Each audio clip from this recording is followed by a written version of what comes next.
Good morning friends.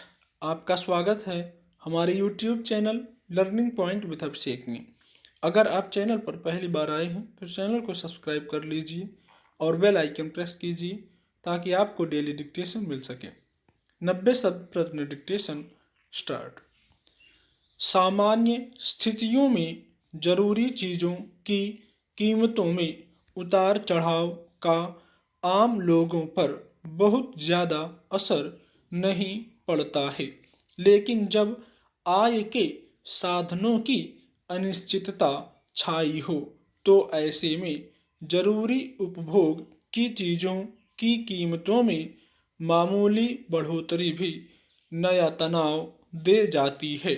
पिछले कुछ समय से पेट्रोल, डीजल और रसोई गैस के मूल्यों में लगातार बढ़ोतरी की वजह से यह चिंता गहरी होती जा रही है कि अगर महंगाई इसी तरह बेलगाम रही तो कुछ समय बाद आम लोगों के सामने गुजारा करने के कितने विकल्प बचेंगे।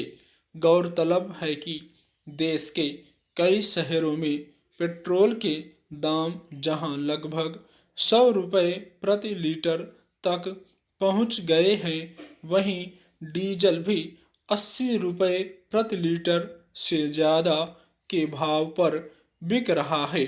इसके अलावा बीते महज 2 महीने के भीतर रसोई गैस के एक सिलेंडर की कीमत में 200 रुपये का उछाल आ चुका है। हर कुछ रोज बाद इनके भाव में जैसी तेजी आ रही है, उसे देखते हुए फिलहाल इसमें स्थिरता की उम्मीद नहीं बन रही है।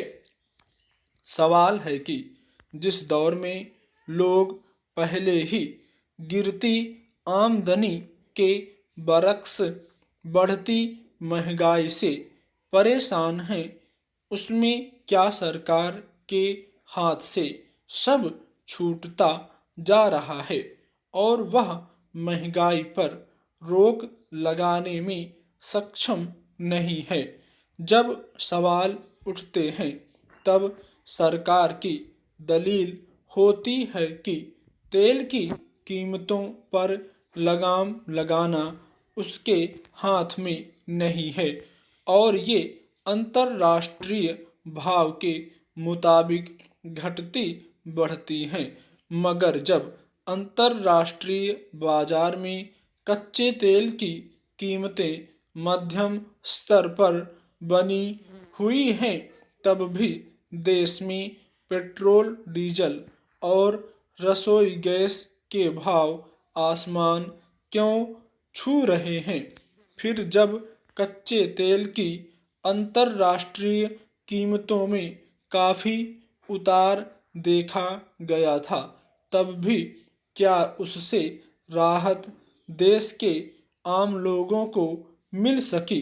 यह किसी से छिपा नहीं है कि डीजल के मूल्यों में बढ़ोतरी का सीधा असर बाजार में मौजूद लगभग सभी वस्तुओं पर पड़ता है।